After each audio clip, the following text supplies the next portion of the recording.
नाज़रीन मुझे ज्वाइन कर रहे हैं सीनियर सहाफ़ी तज्ज़ियाकार सुहेल वड़ाइद साहब।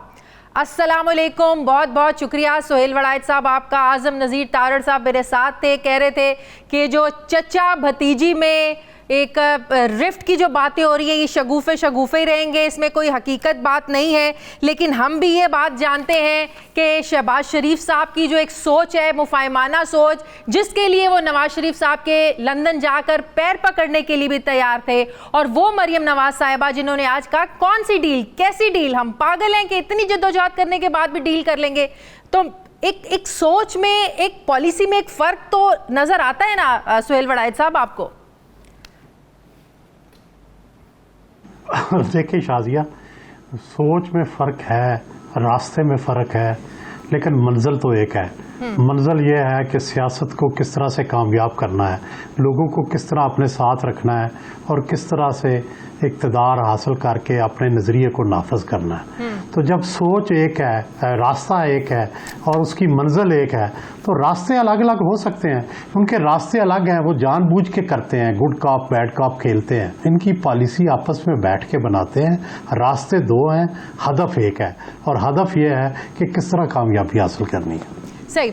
मौजूदा PDM जिसे 2 दिन पहले शहबाज शरीफ साहब ने भी खिताब किया, अब इससे पहले भी मैं ये बात कर रही थी कि जो एक घन गरज होती थी, जो धमकियां देने का स्टाइल होता था, हुकूमत को घर भेजने की तारीखें दी जाती थी, इस्तीफ़ों की धमकियां दी जाती थी, वो सब कुछ हमें नज़र नहीं आया। मरियम नवाज़ इस जलसे में नहीं थी, ANP नहीं थी, पाकिस्तान पीपल्स पार्टी नहीं थी। मौजूदा जो PDM चल रही है और जो इससे पहले PDM हमने देखी है, क्या फ़र्क लगता है आपको? शाजिया, एक बात तो क्लियर है कि अब हुकूमत को रुखसत करना जो PDM के लिए नामुमकिन हो गया है।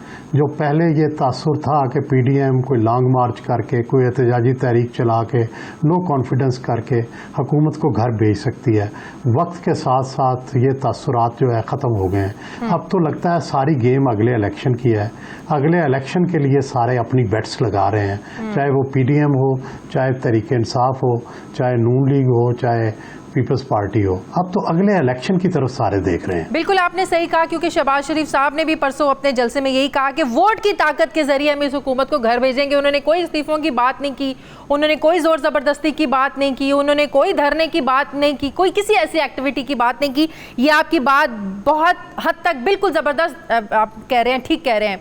आज़ाद कश्मीर इलेक्शंस में आपको क्या लग रहा है? नून लीग आपको लग रही है ज़बरदस्त जमात आगे लग रही है? क्योंकि हुकूमत तो ये दावे कर रही है कि इनके पास तो कैंडिडेट्स ही नहीं है, पीपल्स पार्टी के पास तो कैंडिडेट ही नहीं है, जबकि हमने ये देखा है कि वहाँ हमेशा वो हुकूमत बनाने में कामयाब हुआ है जो सेंटर में रहा होती है, जिसकी इस्लामाबाद में हुकूमत होती है। तो क्या आपकी परसेप्शन है इन इलेक्शंस को लेकर?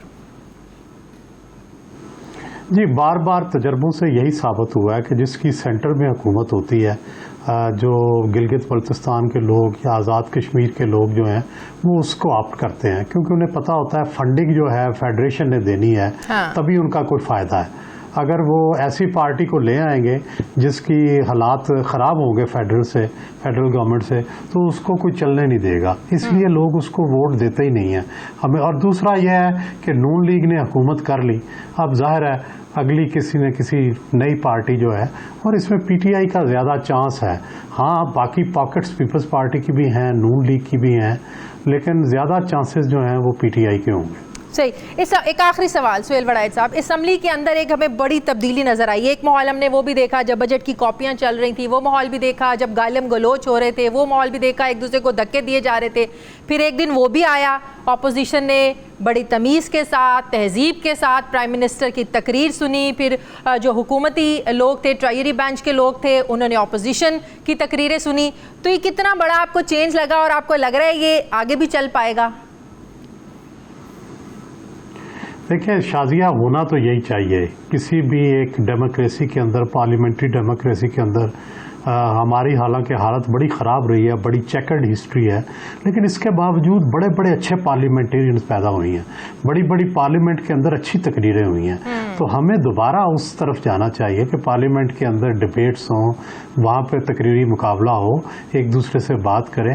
ये तो सबसे अच्छा है, इससे पाकिस्तान बेहतर होगा, पाकिस्तान की डेमोक्रेसी बेहतर होगी, पाकिस्तान की पार्लियामान बेहतर होगी। इमरान खान साहब को कौमी सलामती के इजलास में जाना चाहिए था?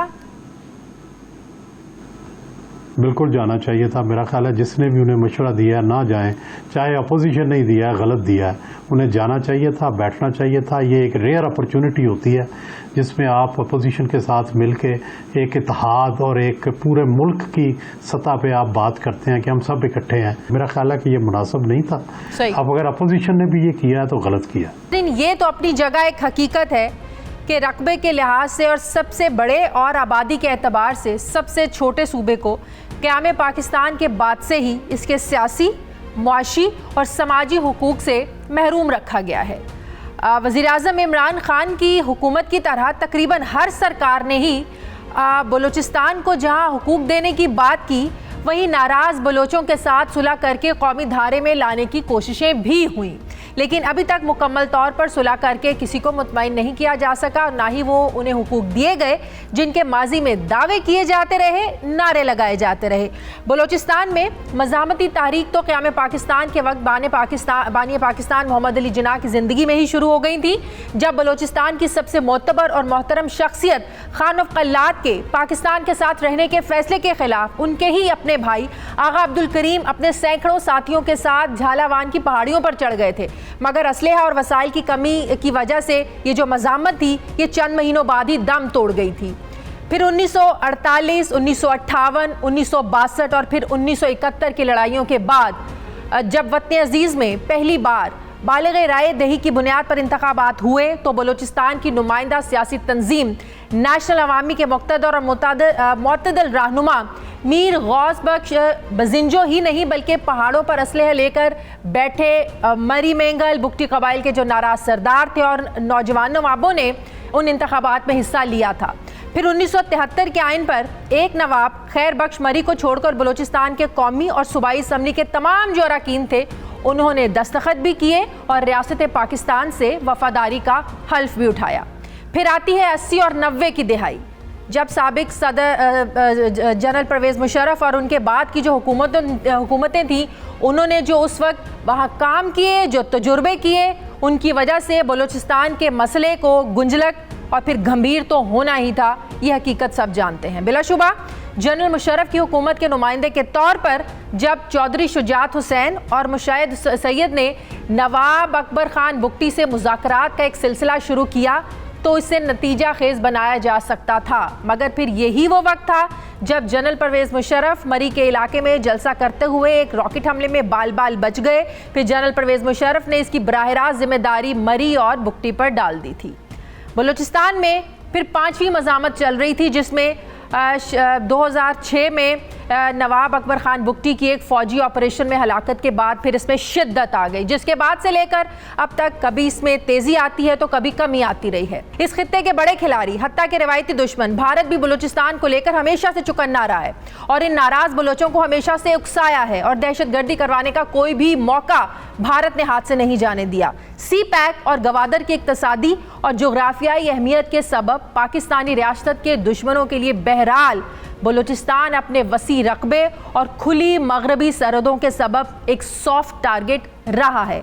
वज़ीर-ए-आज़म के मज़ामतकारों से मुज़ाकरात के बयान पर बलोचों में मज़ामती तंजीमों की तरफ से अभी तक कोई रिएक्शन तो सामने नहीं आया, मगर सवाल ये है कि पाकिस्तान तहरीक इंसाफ की हुकूमत बलूचिस्तान के मज़ामतकारों से बातचीत करने में कामयाब हो पाएगी या फिर माजी की हुकूमतों की तरह महज ये सिर्फ वादों तक और बातों तक ही रहेगा।